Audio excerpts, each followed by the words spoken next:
পর্যন্ত we talk about the probability and distribution. হ্যাঁ, random ওয়াককে ধরে নিয়ে এখান থেকে probability distribution, binomial distribution, Gaussian distribution, এবং binomial distribution merges to Gaussian distribution when it is a large number of events. So, তার সঙ্গে standard first moment, second moment, standard deviation, variance ইত্যাদি। আজকে যেটা বলবো বেসিক্যালি মানে মেন স্ট্যাটিস্টিক্যাল মেকানিক্স শুরু করার আগে, হ্যাঁ, যেহেতু অভিষেক এবং বিপ্লব তোমরা বলেছিলে যে স্যার আমাদের প্রায় কিছুই জানা নেই, তো ওই জন্য আমাকে কিছু কিছু জিনিস I will discuss which are required for discussion of statistical mechanics. সেই জন্য আজকে আমি যেটা দিয়ে শুরু করব সেটা হচ্ছে থার্মোডাইনামিক পোটেনশিয়াল। কথাটা তোমরা নিশ্চয়ই শুনেছো, থার্মোডাইনামিক পোটেনশিয়াল। আচ্ছা, থার্মোডাইনামিক্স তোমাদের পড়ানো হয়েছে তো আগে? ফার্স্ট সেমিস্টারে ছিল, আমাদের রাজকুমারকে পড়েছিল। এতদিন নিশ্চয়ই ভুলে গেছো নাকি সব? প্রায় স্যার। তো আমি তাহলে প্রেজেন্টেশন মোডে যাই। হ্যাঁ, প্রেজেন্টেশন মোডে যাই।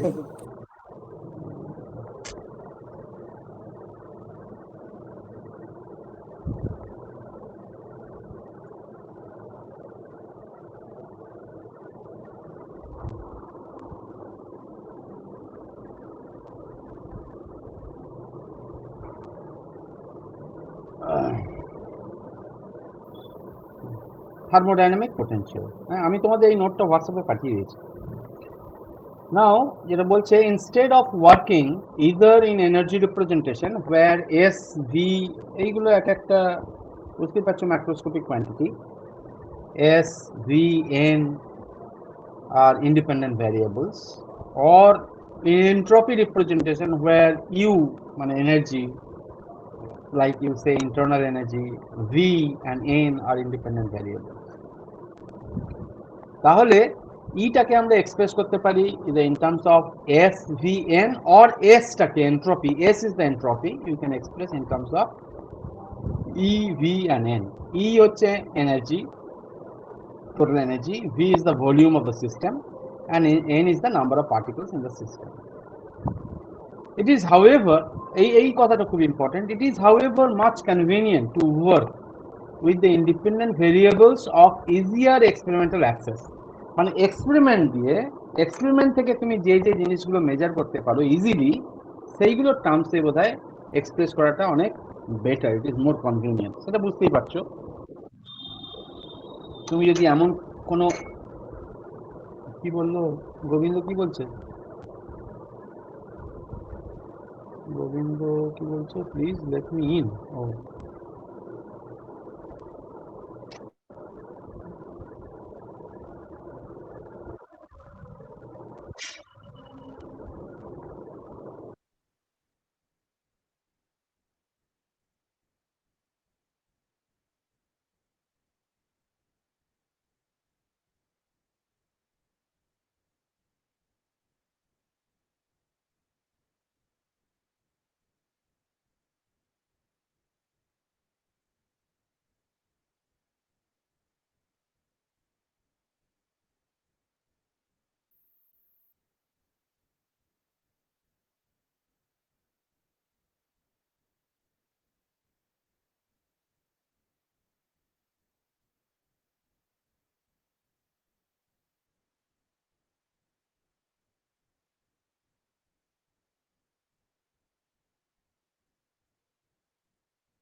কেউ আছিস? শুনতে পাচ্ছি না। হ্যাঁ আছি, শুনতে পাচ্ছি স্যার। মনে হয় প্রেজেন্টেশন মোডটা কেটে গেছে। হ্যাঁ, স্যারকে দেখাচ্ছে না। ও আছে। স্যার শোনা যাচ্ছে না। স্যার আসেনি। নিশ্চয়।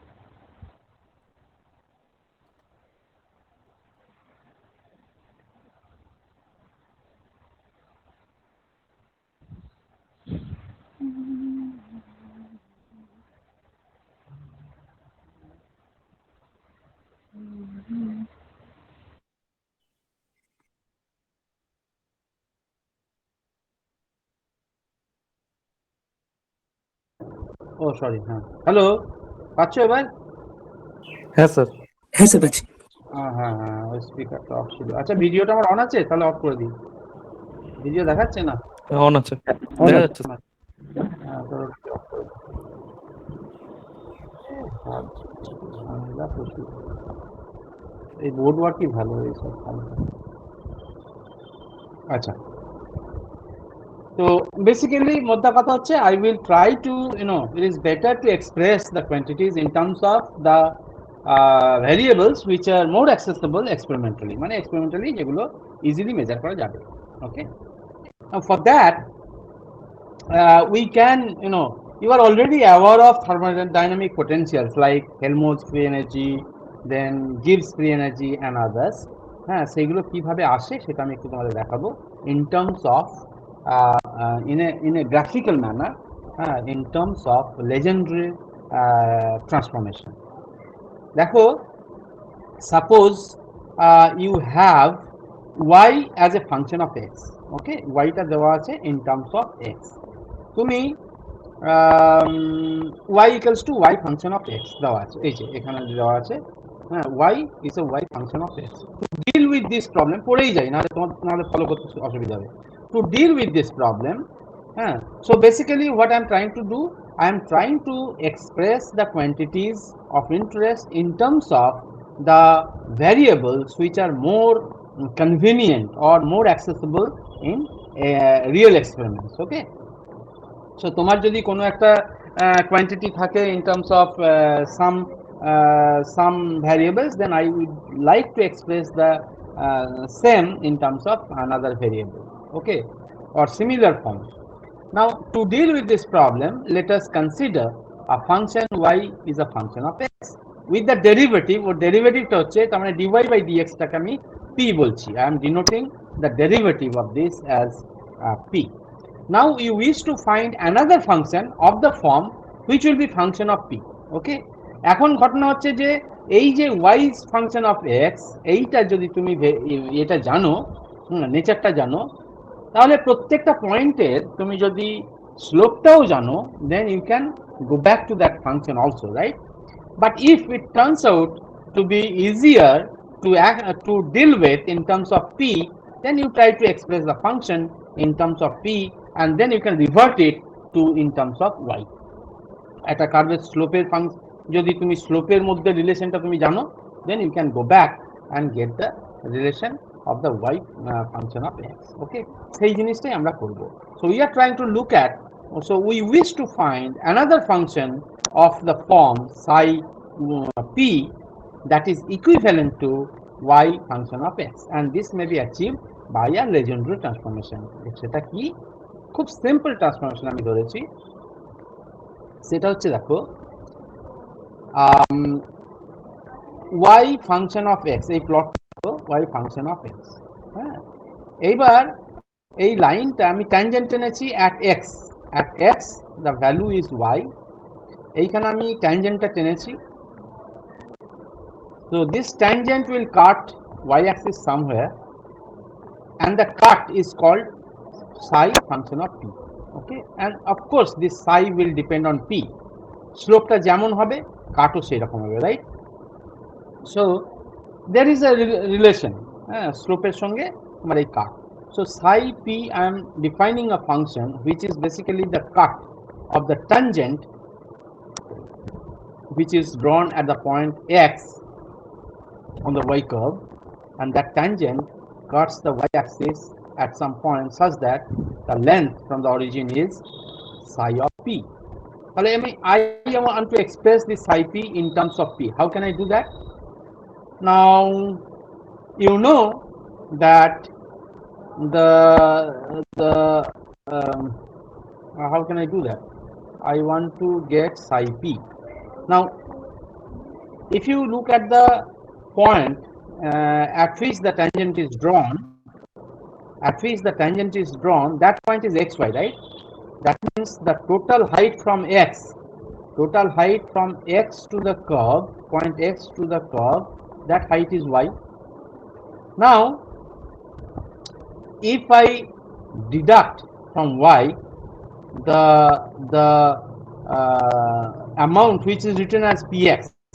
If I deduct that amount, then I get psi of x. Now you see that if you consider that triangle, you know slope is nothing but tan theta, and tan theta is what? Tan theta is what? Perpendicular by base or base by perpendicular? Perpendicular by base. Perpendicular by base. Perpendicular by base. That means the with the curly bracket, the distance that is the perpendicular, right? If the angle is theta, if the angle of the triangle, the smallest angle on the left hand side of the triangle, if the angle is theta, then tan theta is the slope equals to p equals to the distance shown by the curly bracket divided by x, right? That is tan theta equals to p is that curly bracket distance divided by x, and therefore the distance shown by curly bracket should be x times p, x times tan theta, x into p, and that is what is written here, right? And therefore you can write psi of p equals to y at x, that is the vertical distance from the curve to the x, minus px, right? So this relation is correct. Psi p equals to y minus px. Px is the distance that we have calculated. That should be x times the tan theta. Tan theta is the p slope that we have defined earlier. P equals to here. P equals to dy dx, right? That is the slope. And therefore your psi is that we have defined now a new function, which is a function of p, and psi p is yx minus xp. Now we have to express this y in terms of p because we want to write this function in terms of p. Now what is the relation between y and p? P is dy by dx, right?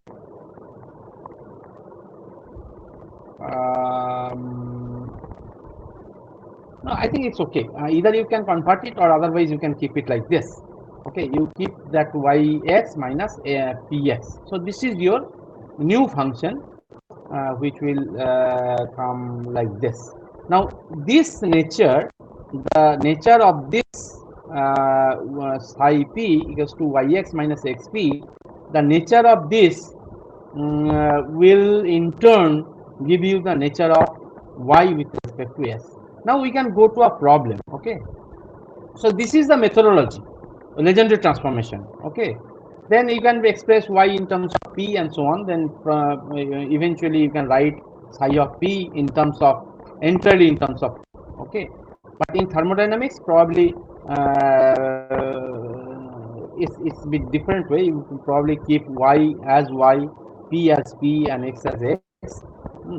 And Sir? that would be বলো sir px টা কি করে বলছেন ওটা আরেকবার বলুন তো, বুঝতে পারলাম না। ওইটা ওই ট্রায়াঙ্গেলটা ধরো, ট্রায়াঙ্গেল তুমি কে বলছো, নাম বলবে সবসময়।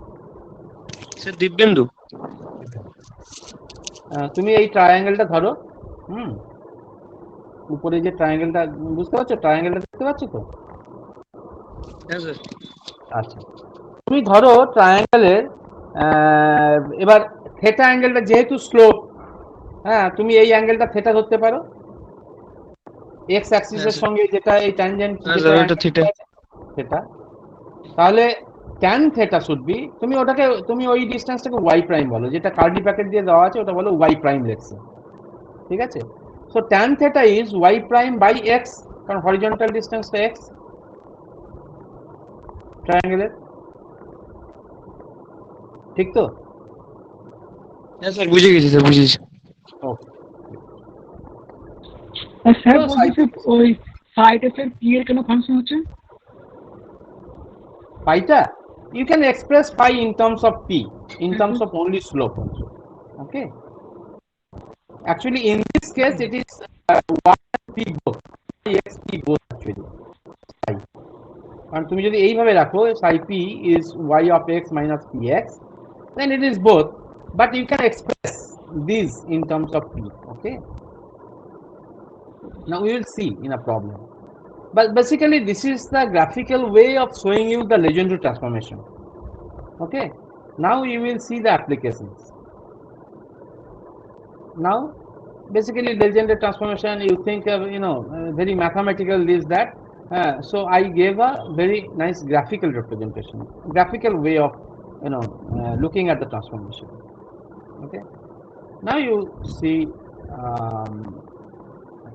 now a problem is calculate the Legendre transformation of the quadratic function yx equals to ax square plus bx plus c, where a, b and c are constants. Then solution is basically your p is dy dx, so psi p is y minus px, as I said earlier, and since p is dy dx, and from here you can find dy dx would be twice ax plus b, and therefore x equals to p minus b by twice a.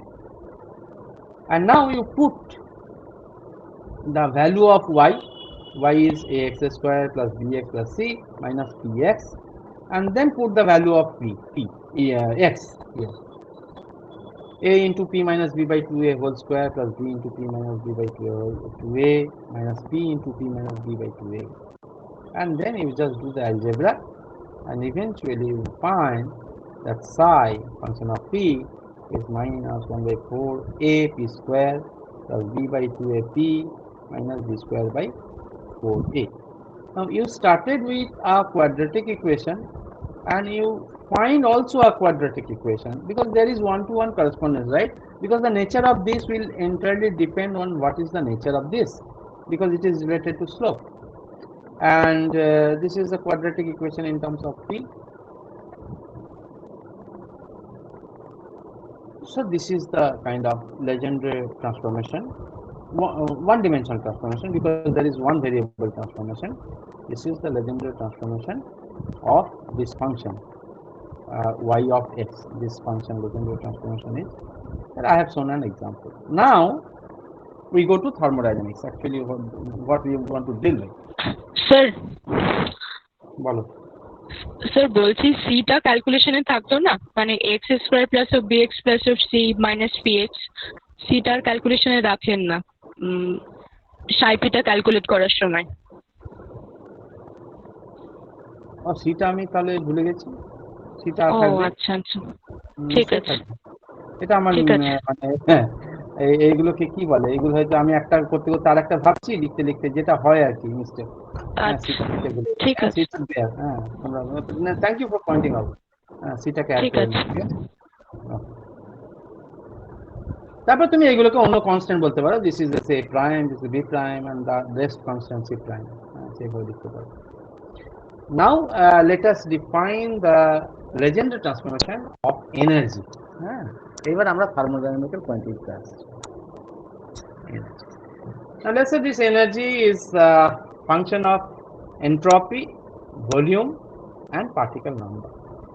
Now you want to have a function, some function f, which is basically a function of t, v, and n. Probably for you this is better to express in terms of temperature, volume, and the particle number instead of expressing in terms of entropy. Then now you, আচ্ছা তোমরা খাতাতে একটু এইটা লিখে রাখতে পারবে, এই এই এই জিনিসটা কোনটা, ওই p ইকুয়ালস টু মনে থাকবে নিশ্চয়ই, p equals to dy dx, x টা হচ্ছে তোমার ইন্ডিপেন্ডেন্ট ভেরিয়েবল, ওটা মনে রাখো। এইখানে তুমি যেটা করছো, now you are using only s as the independent variable.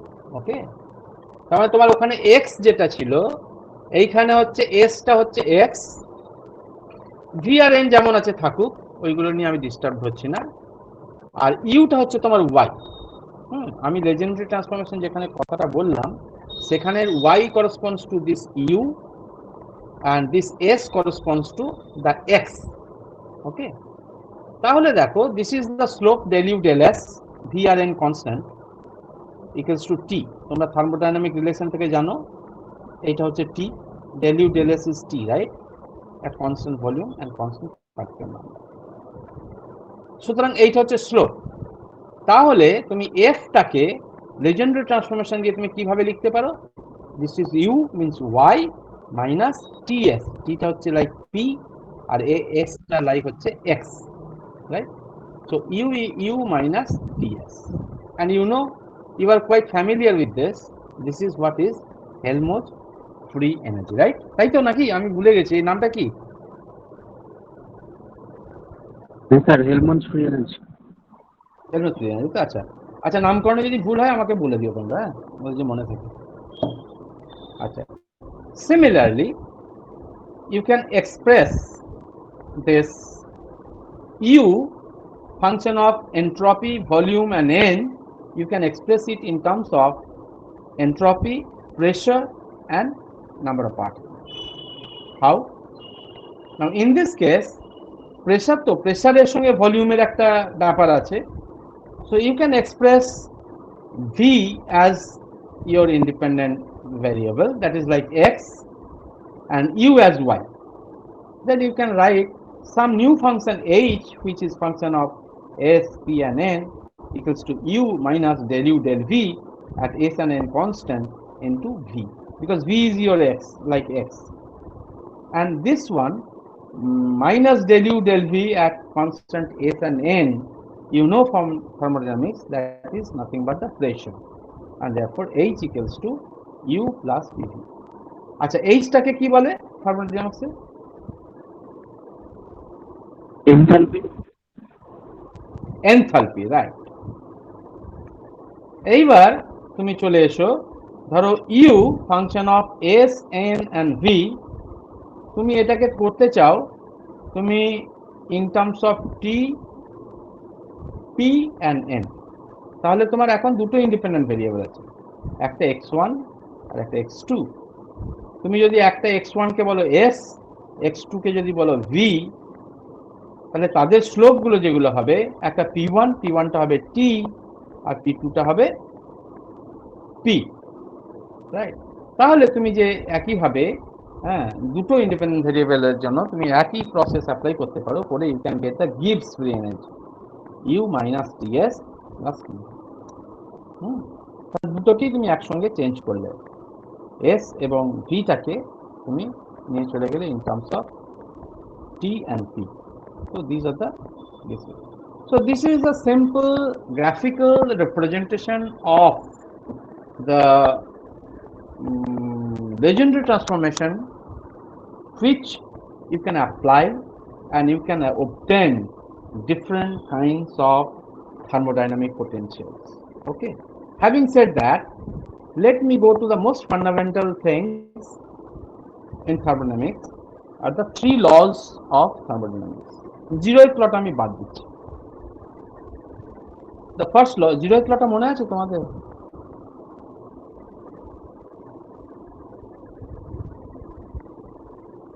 কেউ একজন zeroth law টা মনে আছে?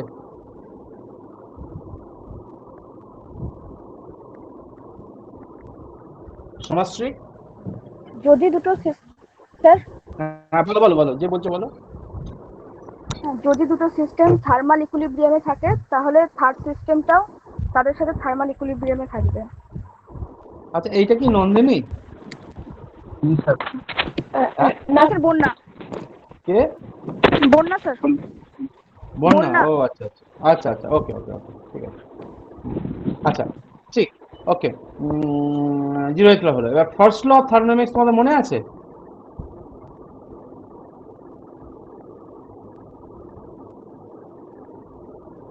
যাই হোক, মনে থাকুক আর নাই থাকুক আমি বলে দিই, হ্যাঁ। So it is more uniform, universal physical laws of conservation of energy. First law is conservation of energy. Total, the increase in the internal energy of a system is equivalent to the amount of heat added minus the amount of heat that is lost as a result of work done by the system and surrounding. That is du, the increase in the internal energy is basically the heat you provide minus the energy lost for doing work. So dq equals to du plus dw. এটা তোমরা সবাই জানো। Second law of thermodynamics পড়া যাক, reread. The second law of thermodynamics is an expression of the universal law of increasing entropy, stating that the entropy of an isolated system which is not in equilibrium will tend to increase over time, approaching a maximum value at the equilibrium. এটা তোমরা বুঝো সবাই second law of থার্মোডাইনামিক্সটা? অভিষেক?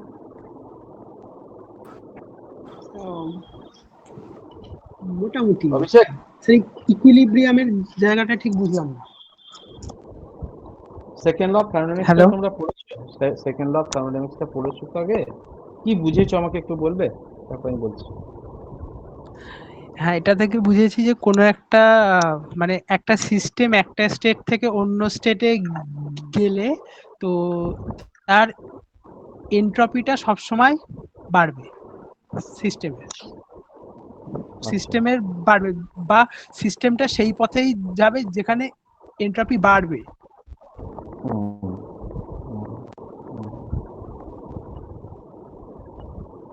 ঠিক আছে, ঠিকই আছে, মানে সেটাই তুমি যেটা বললে, basically every system would like to reach an equilibrium, right? Unstable তো থাকা, আনইকুইলিব্রিয়াম পজিশনে তো থাকতে চাইবে না, তুমি তাকে সুযোগ দিলে সে ইকুইলিব্রিয়ামে চলে যাবে, তাই তো? অভিষেক রেসপন্ড করো। হ্যাঁ, আচ্ছা, তুমি স্পিকারই থাকো, হ্যাঁ আমি যেটা পুরোটা বলি আর কি। তো সুতরাং তুমি তার মানে তুমি যখন সিস্টেমটা যখন প্রসেস হচ্ছে, that means it is trying to reach some ultimate goal, that is the equilibrium point. So that is why it is said that it will increase which is not in equilibrium, the system, the entropy of an isolated system which is not in equilibrium will lead to increase, will tend to increase over time, approaching a maximum value at equilibrium. তুমি যে বললে বাড়বে, বাড়তে বাড়তে কোথায় যাবে? It will go to the maximum value when it will reach the equilibrium. বুঝতে পেরেছো? ক্লিয়ার? স্যার বলছি হ্যাঁ, ঠিক আছে। প্রসেসটা সব সময় রিভার্সিবল হতে হবে? Not necessarily. Not necessarily. আচ্ছা স্যার। Not necessarily. আচ্ছা, এইবার হচ্ছে third law of thermodynamics. Second law of thermodynamics very important. হ্যাঁ বলো। স্যার বলছি ওই প্রসেসটা কি স্যার, তার যদি সে রিভার্সিবল না হয় তবে সে রিভার্সিবল প্রসেসটা তাহলে মানে স্যার পরিবেশ থেকে কিছু নিচ্ছেও না বা কিছু দিচ্ছেও না। এবার কে বলেছে কিছু দিচ্ছে না? স্যার নন আইসোলেটেড মানে নয়তো? No, reversible is a different thing. তুমি যে পাতে গেলে সেই পাতে ফিরবে না, that is the irreversible. আর রিভার্সিবল মানে তুমি যে পাতে গেলে সেই পাতেই ফিরবে, that is reversible. কিন্তু I am taking a system to its equilibrium from non-equilibrium. Okay, in the process, in this path, the entropy will increase and it will attain the maximum at equilibrium. That's the sir তাহলে কি sir সব ক্ষেত্রে সব প্রসেসের ক্ষেত্রে sir entropy increase করবেন? for every process. If a non-equilibrium system, if you consider a non-equilibrium system, then it will increase its entropy until it reaches the maximum value at equilibrium. For every system, that is the universal law of entropy. Sir equilibrium বলতে কি বলছেন? Equilibrium মানে তারপরে আর এর ওর ওর কোনো মানে নতুন কিছু হবে না, মানে নতুন কিছু দেওয়া নেওয়া কিছু হবে না, ডিস্টার্ব হবে না। ধরো ধরো দুটো গ্যাস চেম্বার, ওকে, দুটো গ্যাস চেম্বার, দুটো চেম্বারে আলাদা আলাদা টেম্পারেচার আছে, ওকে। এবার তুমি গ্যাস চেম্বারটার মধ্যে মাঝখানে ফুটো করে দিলে, ঠিক আছে, তাহলে কি হবে, ওরা দুজনের মধ্যে মিক্স করবে। Now they will reach the equilibrium, they will attain the thermal equilibrium, they will attain the chemical equilibrium, they will attain the mechanical equilibrium, হ্যাঁ। সো এগুলো আমি পরে আসবো, এগুলোর মানে কি, হ্যাঁ। তো তখন এই যে প্রসেসটা হবে, then its entropy will increase and eventually it will attain the maximum when it will not have any further mixing, already যা মিক্সিং হওয়ার হয়ে গেছে, যা এক্সচেঞ্জ করবার হয়ে গেছে, there will be no sir ইকুইলিব্রিয়ামে ম্যাক্সিমাম এনট্রপি হবে। yes, এটা তো জানতে না, এটা বুঝতে পেরেছি। আচ্ছা, অনেক ব্যাপার আছে, entropy is a big thing actually, হ্যাঁ। আমি যতটা পারবো আমি কভার করার চেষ্টা করব। আচ্ছা, so entropy would be maximum at equilibrium, okay. সেই জন্যই তুমি দেখো না, বলে যে এন্ট্রপি অলওয়েজ ইনক্রিজেস, হ্যাঁ, delta S is always greater than equals to 0, কেন? দ্যাট ইজ বিকজ মানে ফর নন ইকুইলিব্রিয়াম সিস্টেম, যদি ইকুইলিব্রিয়ামে ছিল, দুটোই যদি একই রকম ইকুইলিব্রিয়ামে ছিল, তারা যদি মিক্স করে, তাহলে তাদের কিছুই হবে না, তাদের এন্ট্রপি চেঞ্জ 0 হবে। ধরো একটা বক্সে একই রকম জিনিস আছে, আর একটা বক্সে, পরে দেখাবো তোমাকে, গিবস প্যারাডক্স ইত্যাদি আছে। একটা গিবস প্যারাডক্স তোমরা পড়েছো কোথাও, তাই না? গিবস প্যারাডক্স পড়েছো? হ্যাঁ হ্যাঁ। আচ্ছা,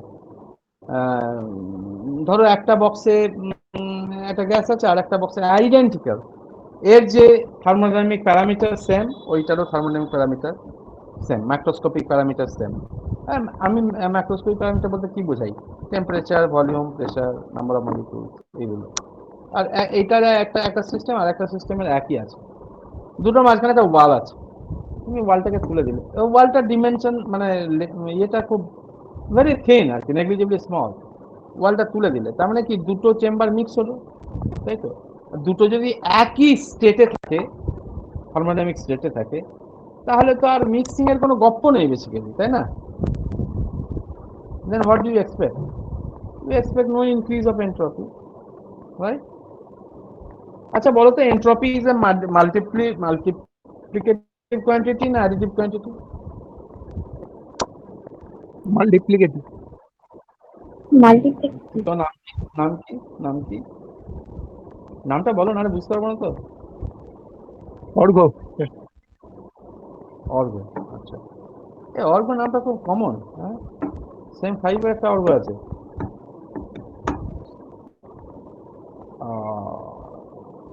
আর কে বললে মাল্টিপ্লিকেটিভ? আরেকজন বললে মৌসুমী। মৌসুমী। আর কেউ বলো, অন্যরা?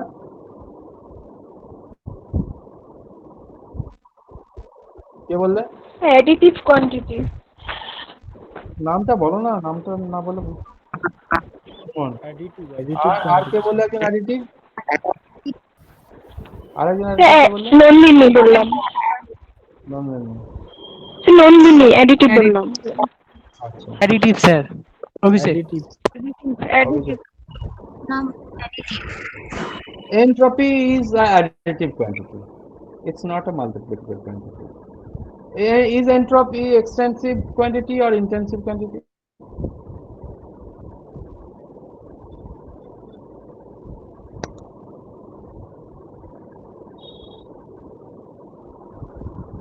অভিষেক?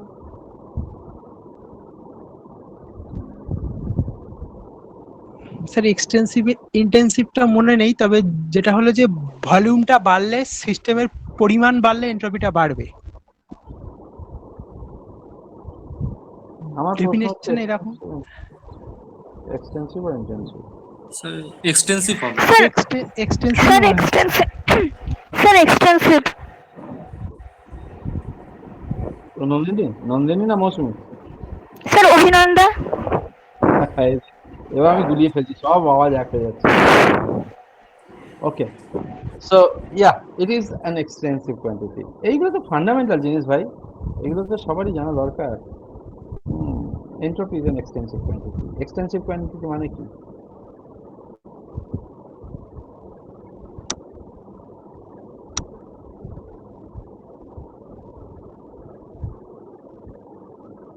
এক্সটেন্সিভ কোয়ান্টিটি মানে কি?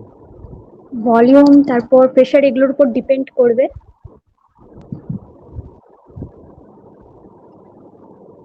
ভলিউম প্রেসারের উপর ডিপেন্ড করবে। এক্সটেন্সিভ ভ্যারিয়েবল বলতে proportional to the mass of the system আর নাম্বার অফ দ্য পার্টিকেল আর কি, তার সাথে এক্সটেন্সিভ ভ্যারিয়েবলের জন্য। মানে সিস্টেমের যে তোমার কি বলে, এন ভি এইগুলো বাড়ালে, হ্যাঁ, তোমার ওই কোয়ান্টিটিটা বাড়ে না, তাই তো? তাহলে ইন্টেন্সিভ, যেমন ডেনসিটি। হ্যাঁ, ডেনসিটি তুমি ভলিউম দ্বিগুণ দ্বিগুণ করলে তোমার মাসও দ্বিগুণ, মানে নাম্বার অফ পার্টিকেলও দ্বিগুণ হয়ে যাবে, তাই তো?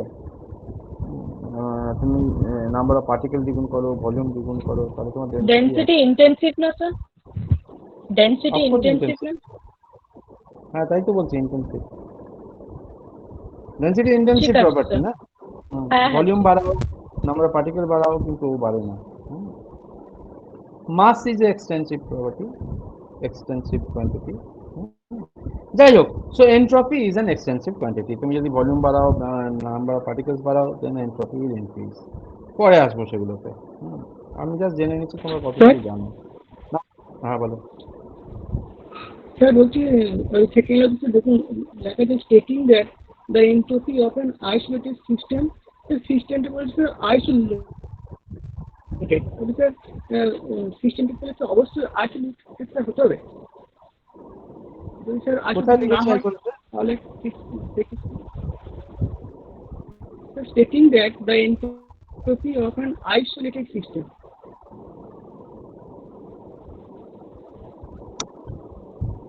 সেকেন্ড আছে stating that the entropy of an, sir third line. তুমি আইসোলেটেড লিখতেও পারো, না লিখতেও পারো। Basically what I meant is a particular system. I am talking about a particular system which is not in equilibrium. তোমাকে ফিজিক্সটা বুঝতে হবে। A system which is not in equilibrium, then it will try to increase its entropy over time until it reaches the equilibrium where the entropy would take the maximum time. So this is the physics. And this is what is happening. Take me isolated lecho na lecho. What I meant is maximum, sir. আর sir বলছি entropy maximum বলতে কি বলুন হচ্ছে? বলছেন যে sir entropy maximum.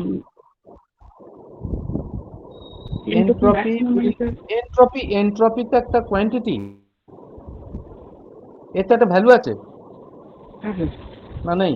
Entropy জিনিসটা কি মানে বোঝা যায়? খাবার জিনিস, দেখার জিনিস কি? মানে can you feel? Sir chaos মানে স্যার পলিউশন টাইপের। কি বলো? আরে বলো, কি বললে? মানে স্যার একটা পলিউশন টাইপের। পলিউশন বলছে যে এন্ট্রপি মানে স্যার, না স্যার এন্ট্রপি মানে পলিউশন? কে বলছো তুমি? কে বলছো? না তুমি কে বলছো? না তুমি কে বলছো? নামটা বলো। বলতে চাচ্ছি না স্যার, মনোজিৎ। হ্যাঁ, স্যার পলিউশন তুমি যেটা বলতে চাইছো আমি বুঝতে পারছি। তুমি যেটা বলতে চাইছো ডিসঅর্ডার অ্যাকচুয়ালি। হ্যাঁ স্যার স্যার ওই ডিসঅর্ডার নিয়ে যেটা বলতে চাচ্ছি। হ্যাঁ, কারণ তোমরা বইতে পড়েছো entropy is a measure of disorder, পড়েছো কথা। হ্যাঁ, বুঝতে পেরেছি। পরে আসছি। হ্যাঁ স্যার, ঠিক আছে। হ্যাঁ, পরে আসছি ডিটেলে, বুঝলে তো? Okay sir. Now third law of thermodynamics যে হচ্ছে is a statistical law of nature regarding entropy and the impossibility of reaching absolute zero of temperature. As a system approaches absolute zero, all the processes cease and the entropy of the system approaches a minimum value. তার মানে third law of thermodynamics কি বলছে যে absolute জিরোতে গেলে সমস্ত process সিজ হয়ে যাবে এবং basically the system will approach the entropy will be a minimum. Okay. এটা তোমরা আগে জানতে তাই তো কিন্তু নন্দিনীকে আমি জিজ্ঞাসা করি নন্দিনী বা রাধা সমশ্রী তো কলকাতা থেকে পড়েছে হ্যাঁ আমরা তো নন্দিনীদের পড়িয়েছি সমশ্রী কলকাতা থেকে সমশ্রী ক্যান ইউ আনমিউট হ্যাঁ স্যার বলুন। বলছি থার্ড ল অফ থার্মোডাইনামিক্সটা তুমি বলতে কি বোঝো basically can you explain sir third law of thermodynamics আমরা তো ফার্স্ট সেকেন্ডটাকে নিয়ে মোটামুটি ডিল করেছিলাম, তাও থার্ড ল যেটা মানে থার্ড লটাকে এক্সপ্লেন করা হয়নি মানে আমাদের পড়ানোর সময়, তাও জাস্ট বলা হয়েছিল যে অ্যাবসলিউট জিরো টেম্পারেচারে কখনো রিচ করতে পারে না, যদি অ্যাবসলিউট টেম্পারেচারে রিচ করা মানে বুঝেছিলাম যে প্রসেসটা স্টপ হয়ে যাচ্ছে বা এনট্রপি সিস্টেমের এনট্রপিটা মিনিমাম হচ্ছে, এরকম একটা কন্ডিশনে আমরা বলতে পারি যে সিস্টেমটা অ্যাবসলিউট জিরো টেম্পারেচারে রিচ করছে। মানে কোনোদিনও হতে পারে না অ্যাবসলিউট জিরো টেম্পারেচারে, কিন্তু যদি আমরা অ্যাবসলিউট জিরোতে অ্যাপ্রোচ হচ্ছে এরকম ভাবি তার মানে ওই প্রসেসটা স্টপ হচ্ছে বা এনট্রপি সিস্টেমের মিনিমাম হচ্ছে এরকম আছে। আচ্ছা ঠিকই আছে স্যার এটা এক্সপ্লেনেশন আমি জানি না, মানে যা ডিল করেছি ফার্স্ট আর সেকেন্ড ল মানে কার্নো থিওরেম বা বাদবাকি যেগুলো করেছি সব ফার্স্ট বা সেকেন্ডের অ্যাপ্লিকেশন। তার অ্যাপ্লিকেশন না এগুলো তো ল মানে এগুলো তো অবজারভেশন হ্যাঁ এগুলো ল ল আর যেটা হয় তুমি ইউ ক্যান আন্ডারস্ট্যান্ড যে এই যে সেকেন্ড ল আর থার্ড ল দুটো তো related second law third law first law সবই related actually first law is of course a very universal that total energy is conserved. Second law, third law, it deals with the entropy and how the entropy changes as the system evolves.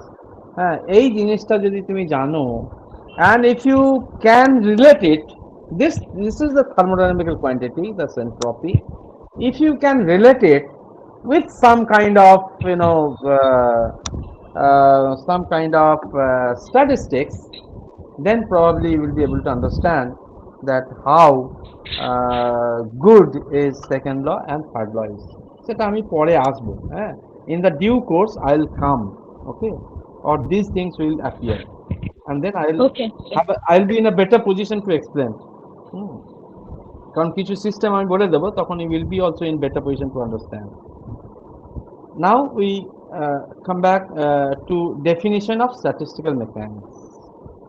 So statistical mechanics is a subject which provides a connection between the microscopic motion of individual atoms of the matter to the macroscopic observables such as temperature, entropy, free energy, heat capacity, etc. So basically it's a connection between the microscopic motion and the macroscopic quantities, and macroscopic quantities. Okay, so this brings a bridge actually, it connects between these two. Now it says, as mentioned earlier, statistical mechanics works well in the, এটা আমি আগে তোমাদের বলেছিলাম, works well in the thermodynamic limit, that is n tending to infinity and v tending to infinity, such that n by v is finite. এখানে কেউ একজন বলেছিল n v infinity v infinity, তাহলে n by v কি করে finite হচ্ছে, সেটা আমি তোমাদের বলেছিলাম, মানে উত্তরও দিয়েছিলাম। n infinity মানে actually it is not a mathematical infinity. When you are dealing with a system, it has some size. The size is small or big. So in this case, when n is infinity, when you write it as in the mathematical form as infinity, it is basically a huge number. And volume also, when you write into mathematical form tending to infinity, means it's a large number. As I said, if n is 1000, v is 1000, then n by v is always 1. n could be 1 crore, v could be 1 crore, but n by v is always 1. In that sense, n by v is finite. Don't look at it in a mathematical way, okay? Now, interesting to note that we are reluctant to deal with systems with more than 3 particles, right? এটা দেখো, এটা খুব interesting আর কি। এগুলো এই কথাগুলো আমার প্যাথিয়ার থেকেই নেওয়া, তোমার পেয়ে যাবে প্যাথিয়াতে। So the quantum mechanics, classical mechanics, basically you run away when you are given more than 3 particles, right? You are okay if 2 particles, 2 body system is given, helium atom you can solve probably, hydrogen atom, so it is okay. But 3 particle problem is very difficult to deal with in quantum or classical mechanics. But the statistical mechanics, it deals with huge number of particles. Now, then the question you ask, I mean, what is so much? I mean, what is there in statistical mechanics that it can or it expects a huge number of particles, while quantum mechanics and classical mechanics fails to deal particles more than 3? That's a question. That's the obvious question that everybody will ask. Now the questions are there. Question is, statistical mechanics asks questions which are different from that of classical mechanics. Statistical mechanics does not deal with the trajectory of each individual particle. Instead, it looks for the average quantities, such as how the mean energy varies with temperature and pressure, etc. And therefore, in statistical mechanics, you do not look for each trajectory. You do not go for the solution of a second order differential equation to look at the each and every position of the trajectory, right? Here you look at the average quantity, and in that sense, you know, average would be more reliable, more acceptable when the system is large, right? For example, when you look at the probability, then when your number of trials is larger and larger, then on the average you get the probability correct. If you play with the dice, as I said, then if you take 1 crore of trials, then you will see 1/6 of the trial which on the average will turn out to be say phase 1, 1/6 will be phase 2, and so on. And therefore, in that sense, the statistical mechanics is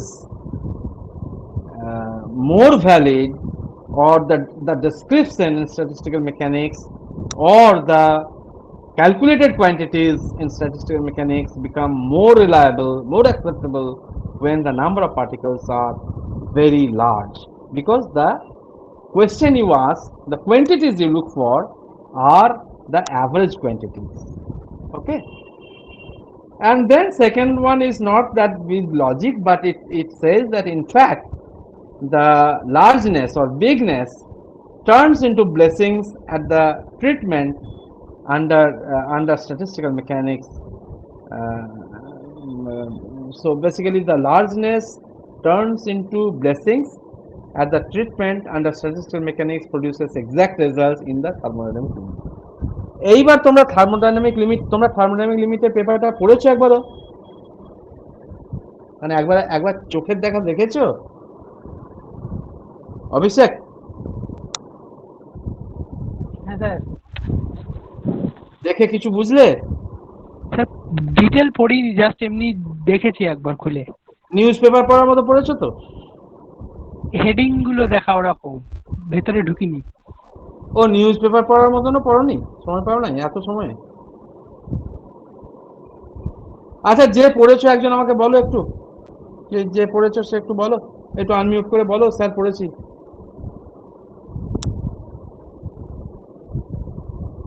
50 জনের মধ্যে দেখি একজন অন্তত বলো, তাহলে আমি খুশি। হ্যাঁ স্যার এমনি দেখেছি, আপনি বলুন মানে কি জানতে চাইছেন? কে বলছো? বিপ্লব স্যার। বিপ্লব, হ্যাঁ বুঝতে পেরেছি বিপ্লব বারোটা। তুমি পড়েছো একবার পুরোটা পড়েছো? হ্যাঁ হ্যাঁ স্যার, আগের দিন অব্দি পড়ছি। আচ্ছা, পুরোটা পড়েছো। আচ্ছা, না না, আমি যে পেপারটা দিয়েছিলাম, thermodynamic is what good in thermodynamic limit, না না না না, ওই স্যার ওটা পড়া হয়নি একদম। ওই পেপারটা কে পড়েছো? কেউ একজন বলো, কে পড়েছো?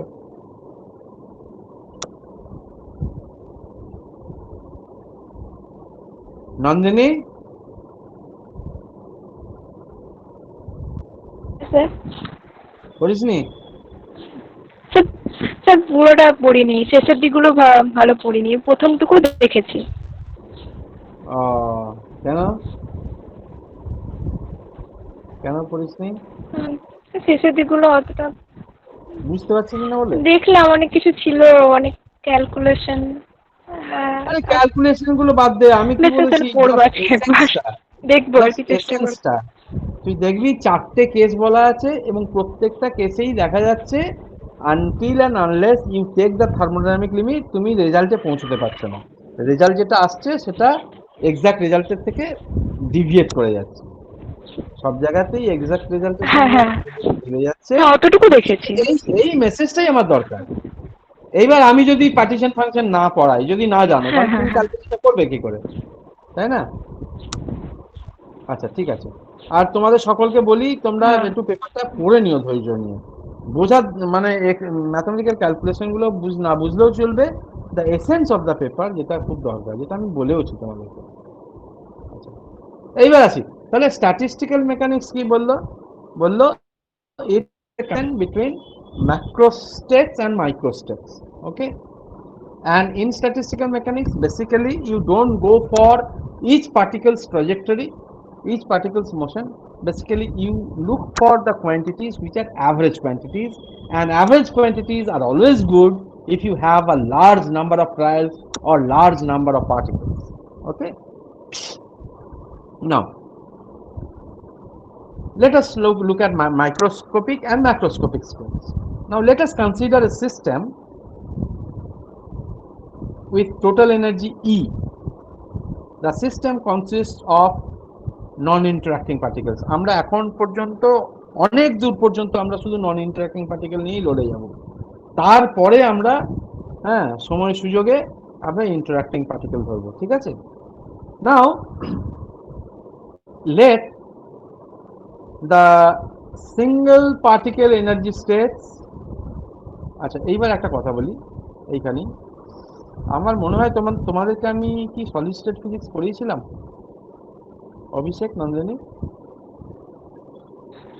হ্যাঁ স্যার। হ্যাঁ স্যার। হ্যাঁ, তার মানে এই জিনিসগুলো আমি তোমাদের আগে বলেছি অনেকবার। Now you consider a system with total energy E, okay? Now and particles are non-interacting. Now let us consider the single particle, okay? Suppose you have a single particle in a box, then the box will give you some energy states. You know a particle in a box, you have already studied it many times. A single particle in a box, and you have seen that that box will have discrete energies, and the particle can be accommodated in any of these states, okay? So those are the single particle states, epsilon 1, epsilon 2, etc. So first we consider single particle energy states, which are epsilon 1, epsilon 2, etc. If the system consists of n particles, now I bring n particles in the box, then the n1 particles may occupy state E1. E1 is the single particle state, okay? Single particle state means that the box will have its first ground state, first state, third state. Those are the single particle states. Now it is possible that out of n, capital N particles, n1 particles occupying the state with energy epsilon 1, n2 particles are occupying the state with energy epsilon 2, and so on, such that the particle number has to be conserved. So summation ni should be equals to n, total energy should be conserved, and therefore summation of ni epsilon I it should be equals to total energy E, because n1 particle in epsilon 1 state, then n1 particle energy is n1 epsilon 1 plus n2 particle in epsilon 2 state, then n2 particle energy is n2 epsilon 2 and so on. So this way you get the total number of particles and total energy. So these things should be conserved. Okay, so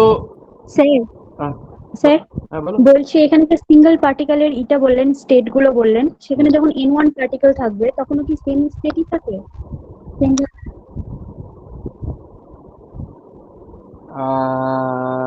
হ্যাঁ, এখনো পর্যন্ত তাই, এখনো পর্যন্ত তাই, এখনো পর্যন্ত তাই। তো সেম কেন থাকছে?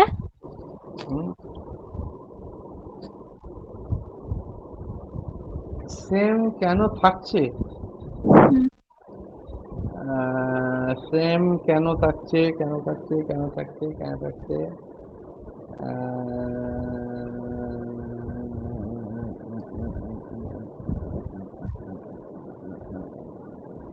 তুমি পাউলি এক্সক্লুশন প্রিন্সিপাল থেকে বলছো তো? হ্যাঁ। এখনো আমরা পাউলি এক্সক্লুশন প্রিন্সিপাল এখনো আমরা নিয়ে আসিনি, শুধু আমরা সিস্টেমটাকে ওই ডিসক্রিট এনার্জি স্টেট হিসাবেই ধরেছি, আর কিছু ধরিনি আমরা, ওই রেস্ট্রিকশন এখনো পর্যন্ত দিইনি, ঠিক আছে? তারপর তোমার কোয়ান্টাম স্ট্যাটিস্টিক্স আসবে, সেইখানে তোমার আসবে। হ্যাঁ ধরি এখানে তো ধরেন এখানে প্রথমে বললেন হচ্ছে সিঙ্গেল পার্টিকেল স্টেট, এখনো আমার ক্লাসিক্যাল ট্রিটমেন্ট। হ্যাঁ বলো। মানে সিঙ্গেল পার্টিকেল স্টেট ছিল, তখন হচ্ছে সেগুলো ওই কি বলে এপসাইলন 1 এপসাইলন 2 এগুলো ছিল। এবার তারপরে বলছেন হচ্ছে তো ওটা তো সিঙ্গেল পার্টিকেলের ক্ষেত্রে, এটা ওই পার্টিকেল ইন বক্স, তখন এরকম স্টেট গুলো। যখন আমি n1 মানে স্মল n গুলো দিয়ে দিচ্ছি, সংখ্যক পার্টিকেল দিচ্ছি, তখন তো স্টেট গুলো চেঞ্জ হয়ে যায় না? যেমন জানি না ঠিকঠাক কি বলতে হবে। না না না না না, কে নন্দিনী বলছো? নন্দিনী না ইয়ে মৌসুমী বলছি। মৌসুমী, হ্যাঁ। না না না, ঠিকঠাকই বলছো তুমি, বলো আরেকবার, বলো আরেকটু বলো। মানে আমি বলতে চাইছি যে সিঙ্গেল পার্টিকেল যখন একটা বক্সে ছিল তখন তো তার এনার্জি স্টেট গুলো হলো এপসাইলন 1 এপসাইলন 2 করে। এবার তখন তারপরে যখন বললেন হচ্ছে n1 পার্টিকেল গুলো আছে বা টোটাল n পার্টিকেল আছে, বাট তার মধ্যে n1 পার্টিকেল এই সিঙ্গেল পার্টিকেল স্টেটে থাকছে, সেটা কেন থাকছে সেটা বুঝতে পারছি না। তখন তো এনার্জি গুলো ডিফারেন্ট। তার কারণ হচ্ছে আমি পাউলি এক্সক্লুশন প্রিন্সিপাল এখনো মানে অ্যাডাপ্ট করিনি, আমি এখনো ক্লাসিক্যালি ট্রিট করছি। আচ্ছা, আমি ক্লাসিক্যাল স্ট্যাটিস্টিক্সে আছি এখনো। স্যার হ্যাঁ, এই পার্টিকেল গুলো স্যার নন ইন্টারেক্টিং বলে কি একটা এনার্জি স্টেটে আমি মানে যা ইচ্ছা পার্টিকেল সংখ্যা বসাতে পারছি? না না না না না না না না না না না না না না না না না না, সেটা নয়, সেটা নয় স্যার। এক্ষেত্রে কি পাউলিস এক্সক্লুশন প্রিন্সিপাল অ্যাপ্লিকেবল হবে? না, পাউলি এক্সক্লুশন আমি এখন ধরছি না, আমি এখন কোয়ান্টামে আসিনি, আমি এখন কোয়ান্টাম স্ট্যাটিস্টিক্সেই আসিনি। আমি যখন কোয়ান্টামে আসবো তখন তোমার এক্সক্লুশন প্রিন্সিপাল আসবে, ফার্মি ডিস্ট্রিবিউশন আসবে। হ্যাঁ, এখন আমি সেখানে আসিনি। আমি শুধু যেটা বলেছি যে সিঙ্গেল পার্টিকেল স্টেটগুলো আছে, সেই স্টেটগুলোতে, হ্যাঁ সেই স্টেটগুলো আমার কাছে যে স্টেটগুলো অ্যাভেলেবেল আছে সেইগুলো epsilon 1 with energy epsilon 1 epsilon 2 epsilon 3 and so on. এইবার বলছি আমি, আমার যখন এনটা পার্টিকেল থাকবে, I give them freedom to be anywhere. Okay, that freedom is given. আমি এখনো পাউলি এক্সক্লুশন প্রিন্সিপাল বা কোয়ান্টাম স্ট্যাটিস্টিক্স আমি এখনো অ্যাপ্লাই করিনি, ঠিক আছে স্যার? বলো। স্যার বলছি এখানে কি পার্টিকেল গুলোর স্পিন কনসিডার করা হচ্ছে? না না, সেটাও করিনি। না না, স্পিন কনসিডার করা হচ্ছে না। না না, আচ্ছা, করিনি। এইভাবে আস্তে আস্তে ডেভেলপ করছে তো। এবার তোমরা একটু বেশি জেনে গেছো ধরো, হ্যাঁ কোয়ান্টাম ইত্যাদি, কিন্তু এইগুলো তো আস্তে আস্তে ডেভেলপ করছে। মানে যেভাবে ডেভেলপ করছে আমি সেইভাবেই তোমাদের বলছি। হ্যাঁ, মানে along the path of history of development, যেভাবে ডেভেলপমেন্টটা হয়েছে, হ্যাঁ সেইভাবেই আমি এগোচ্ছি, বুঝতে পেরেছো?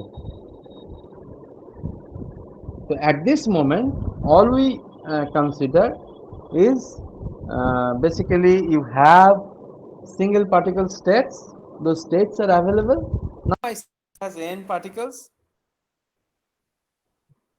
and n particles can n particles can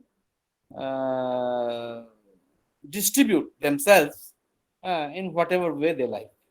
Okay, and the system would like a state which will be comfortable for it. Okay, so now you do not bring the Pauli statistics and so on. Okay, be within the classical concept, except that you have some energy levels. Okay,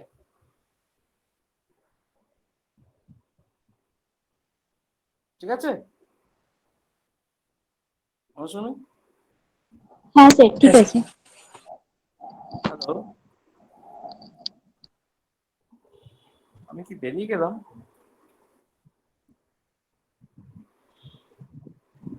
না sir আছেন।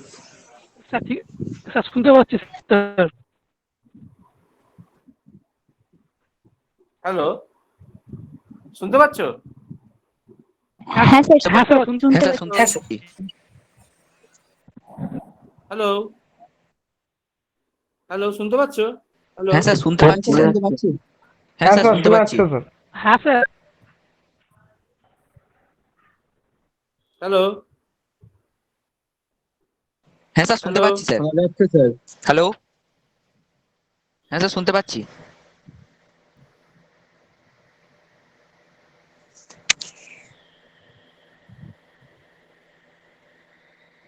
Hello, কি হলো? Sir শোনা hello যাচ্ছে sir sir? শুনতে পাচ্ছি। ও ও ঠিক আছে ও স্যার। ও ও ও সরি সরি সরি, এক minute. What is happening?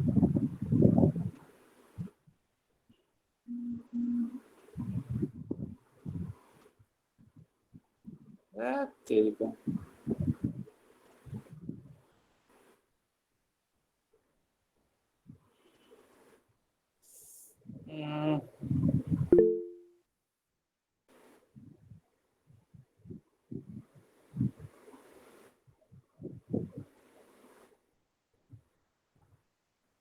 Hello, hello, hello, হ্যাঁ স্যার শোনা যাচ্ছে স্যার। হ্যাঁ স্যার শোনা যাচ্ছে। শোনা যাচ্ছে স্যার। ওকে ওকে ওকে ওকে। হঠাৎ করে একটা ফোন হয়ে এলো, ব্যাস প্রবলেম হয়ে গেল। আচ্ছা, ঠিক আছে। তো বেসিক্যালি এই মেসেজটাই নিয়ে যাও যে we are talking about a particle, single particle states, and then we are having n number of particles, and n number of particles are, they are free to distribute themselves among the states according to their desire. I am not bringing any quantum statistics till now. Okay, that will come afterwards when we'll see the problems, then that statistics will appear. Okay, তো আজকে তাহলে এই পর্যন্তই থাক। হ্যাঁ sir বেশ। আর ঠিক আছে, অ্যাটেন্ডেন্সটা তাহলে একটু পাঠিয়ে দিও। হ্যাঁ, আর বেশ। দিয়ে আবার দেখি আমি তোমাদেরকে না আজকে হোয়াটসঅ্যাপে জানিয়ে দেবো, কারণ আমাদের বোধহয় কিছু কাজ আছে আর কি। আর সুদীপ্তাও ফোন করেছিল, দেখি আবার অন্য ক্লাস আছে মনে হয়। তো দিয়ে আমি তোমাদের এই হোয়াটসঅ্যাপে জানিয়ে দেবো নেক্সট ক্লাসটা, ঠিক আছে, স্কেডিউলটা। ওকে স্যার, বলছি যে রুটিনটা দিয়েছেন ওই রুটিন অনুযায়ী ক্লাস হবে? হ্যাঁ, সেটাই ইভেন্চুয়ালি হয়তো করতে হবে। তবে যদি বিকেলের দিকে ক্লাস থাকে, নেটটা বলে নাকি সকালের দিকে ভালো থাকে। আচ্ছা স্যার ঠিক আছে।